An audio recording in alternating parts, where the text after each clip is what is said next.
잠수함은 바닷속에서 은밀히 작전하며 적을 기습할 수 있어서 어느 나라에서나 전략 무기로서 매우 중요하게 취급받습니다. 하지만 그만큼 개발과 운용이 까다롭고 어려운데요. 최근 중국을 견제하기 위해 일명 오커스라는 외교안보 협의체에 참여한 호주가 야심차게 원자력 잠수함 확보를 계획했지만 오히려 곤란에 빠졌다고 합니다. 섬나라인 호주는 원래부터 잠수함에 큰 관심을 가진 나라였습니다. 1960년대 6척의 오베론급 잠수함을 영국에서 수입해 운용하던 호주는 1987년 국산 잠수함 건조라는 목표하에 호주 잠수함 공사라는 기업을 스웨덴 코큼 수사와 공동 설립합니다. 그 후 호주는 무려 30억 달러의 거금을 들여 1993년부터 2001년까지 콜린스급 잠수함 6척을 건조하는 데 성공했습니다. 콜린스급 잠수함은 한국 해군의 최신의 잠수함인 도선 안창호급과 비슷한 3,000톤급 규모의 대형 디젤 잠수함인데요. 처음 건조할 당시 디젤 잠수함 중에선 가장 크고 최신의 장비를 갖춰 호주 해군의 기대를 한몸에 받았죠. 심지어 우리 해군도 중형 잠수함 개발을 위해 이 콜린스급 잠수함을 방문해 조사한 적도 있습니다. 하지만 콜린스급 잠수함은 호주 해군의 대표적인 실패 사례로 오점을 남기고 현재는 겨우 명맥만 유지하고 있는데요. 이 콜린스급을 실제로 운용해보니 엄청난 문제들이 빈발해 도저히 전투에 쓸 수 없었기 때문입니다. 수중에서 잔망경을 올리면 마류가 생겨서 배가 불안정해지거나 스크루에서 물이 새서 침수되기도 하고 고장이 나서 위험한 사고가 날 뻔한 적도 몇 번이나 있었다고 합니다. 무엇보다 잠수함의 핵심 능력인 소음 감소에 실패해 호주 언론은 콜린스급을 바다의 록 콘서트장이라고 조롱하기까지 했습니다. 잠수함의 무기인 어뢰와 미사일을 발사하는 것도 오류가 속출했는데 미국 해군의 도움을 받아도 여전히 문제가 생겼죠. 이런 문제를 해결하느라 돈을 더 써서 무려 50억 달러를 투자했는데요.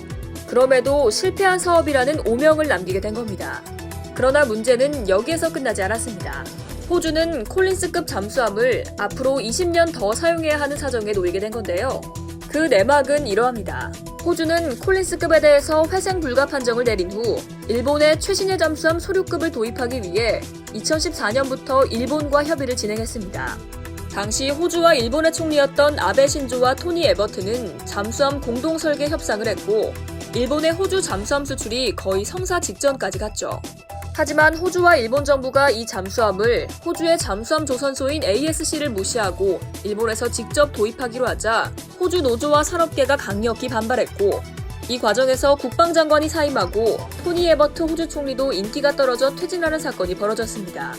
공연히 몇 년의 시간만 낭비한 호주 정부는 C-1000이라는 사업으로 일본을 제외한 해외 업체들의 경쟁을 붙였고 2016년 4월 결국 프랑스 DCN 조선소가 500억 호주 달러가 들어갈 잠수함 사업의 승자가 됐습니다. 하지만 호주는 계속 디젤 잠수함의 성능에 불만을 품고 있었는데요.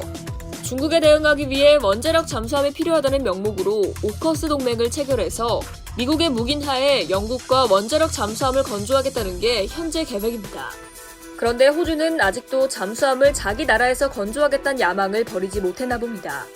호주의 ASC 조선소는 원자력 잠수함 개발 예산의 60%가 국산 개발을 해야 한다고 주장하는데 잠수함 건조 실력이 부족해 제2의 콜린스급 사태가 날 수도 있다는 우려가 곳곳에서 터지고 있습니다.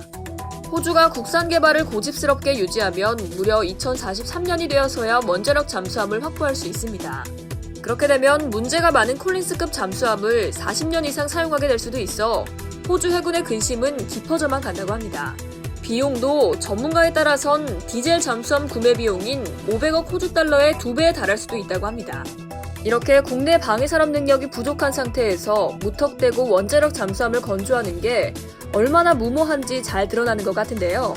비슷한 시기에 국산 잠수함에 도전해 18척의 중형 잠수함을 만들고 이제 3,000톤급 중형 잠수함 도산 안창호급을 건조한 한국의 방위사업이 얼마나 대단한지 새삼 느껴집니다. 이상 K디펜스였습니다.